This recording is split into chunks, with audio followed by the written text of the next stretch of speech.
When it comes to prayer, it's very common to have two doubts in our mind. The first doubt is, has God received my prayer? And the second one is, has God answered my prayer? And with these two questions, there come other questions like, does God receive every single prayer, and does He answer every single prayer? The answer is no. And before we get into detail, I want to take a look at the journey that the prayer actually goes through. It is illustrated here on this board. Just imagine this here is you. When you make a prayer, your prayer has to go to God, and for that it has to go through three dimensions. The first dimension is the first heaven, which is what you see when you look up to the sky. Everything that is blue, where the planes are flying, where the clouds are, this is the first heaven. Then you have the second heaven, which is where the galaxies and the planets and the stars are. And then we have the third heaven, which is where God resides. And yes, your prayer has to go through these dimensions, and also when God answers your prayer, the answer has to go through these three dimensions as well until it reaches you. Yes. And today I want to take a look with you at issues that happen here when the prayer goes up, and issues that happen here when the prayers come down. When the answers come down, to be more specific. The thing is, not every single prayer is accepted by God. And something else, often when you pray and God has received your prayer, He has already answered your prayer. But the thing is, sometimes you're praying for something so long, and you think, why does the answer seem to take forever? Well, you want to know why? Because here, the answer is probably stuck in here. The blessing you're looking for is probably stuck in here. And you know why it is stuck? Well, we will take a look at that later. So I want first to speak with you about the reasons why certain prayers are not received by God. And the first reason, we can find it in James chapter 4, verse 3. You ask and do not receive, because you ask amiss, that you may spend it on your pleasures. Sometimes we ask God for things because of our own pleasures, because of our own desires.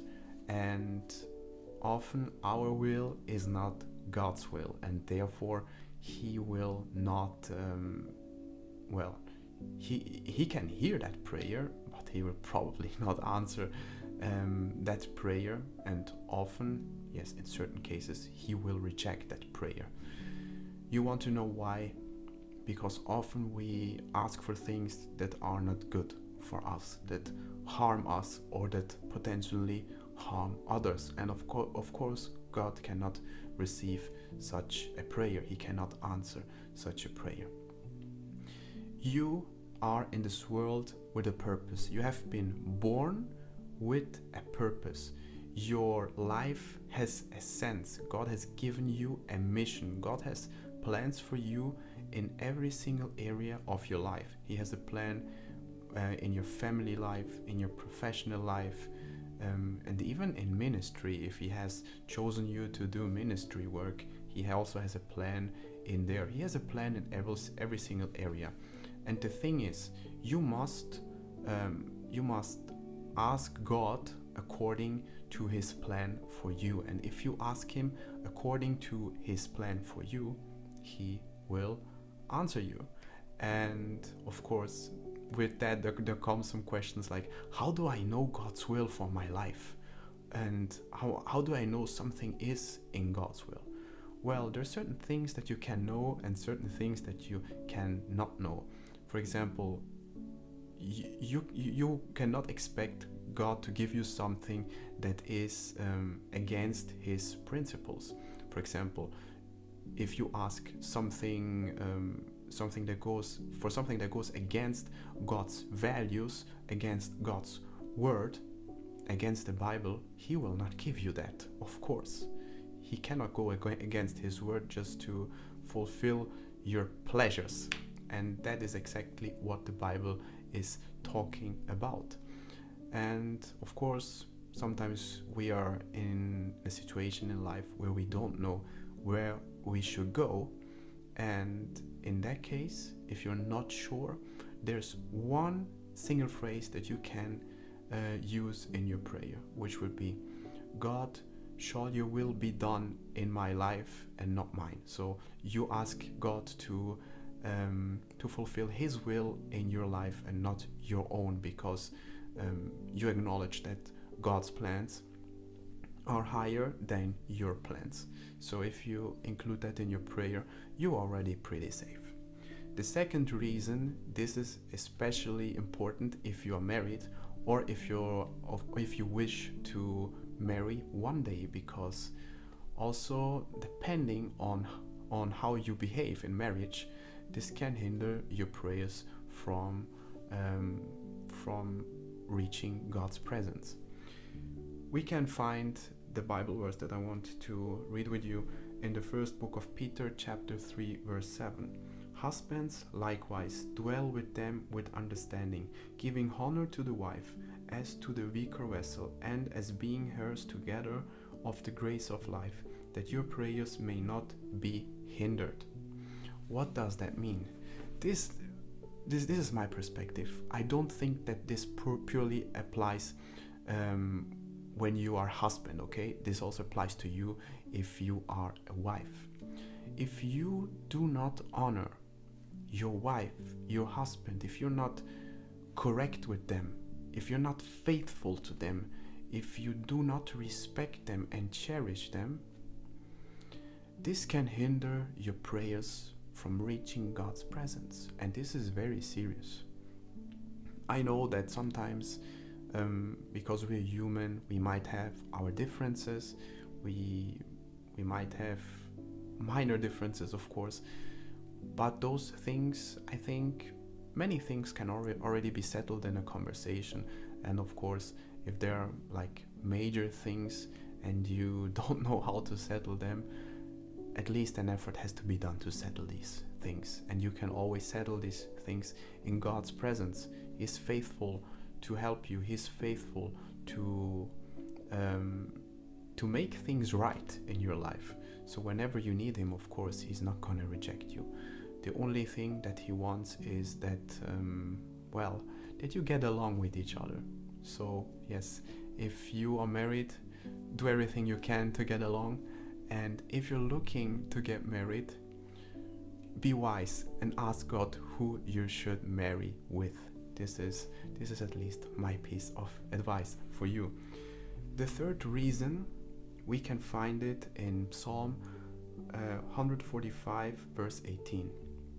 The Lord is near to all who call upon him, to all who call upon him in truth. What does that mean?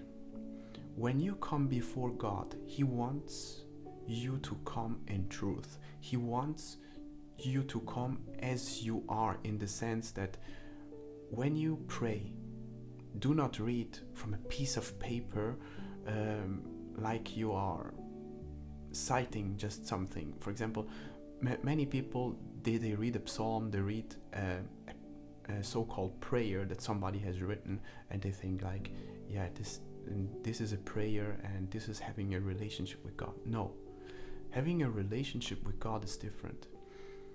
God already knows how you feel.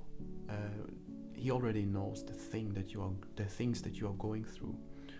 But even, for example, just imagine someone you like a lot, someone you love, okay? Even though you know how the day of that person was, how he or she is feeling, you want to hear it from them. You love hearing their voice. You love speaking to them. You have pleasure speaking with them because they're important to you. You are important to God. God loves hearing your voice. It's his pleasure hearing your voice. So yeah, when you come before God, come in authenticity. If you're angry, tell him that you're angry. If you're sad, tell him that you're sad. If you're happy, tell him that you're happy. If you're worried, tell him that you're worried. Be as you are in front of him. Don't try to hide behind a predefined text or something. You can be totally vulnerable to God. God's presence is such a safe environment, and there's so much things in prayer that go on supernaturally. We have no idea what goes on through prayer, but I had days in my life where I've been angry, for example. I've been sad, I've been frustrated, and I enter God's presence and I tell him that, and when I start speaking about these things, when I start opening myself up, it's like that he's removing those things from me, you know?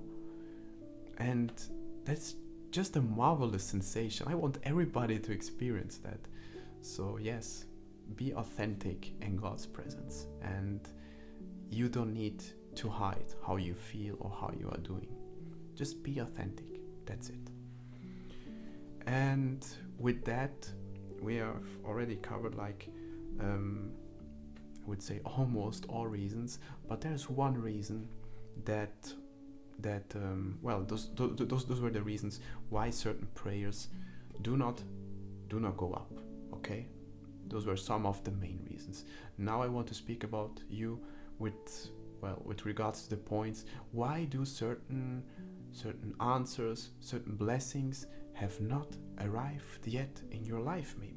Maybe you're praying for years for one of your family members to convert to God, to give over his heart to him, or maybe you're praying for new professional position, or for relocation to another country, to another city, or maybe you're just praying to find that spouse, or whatever you're praying for.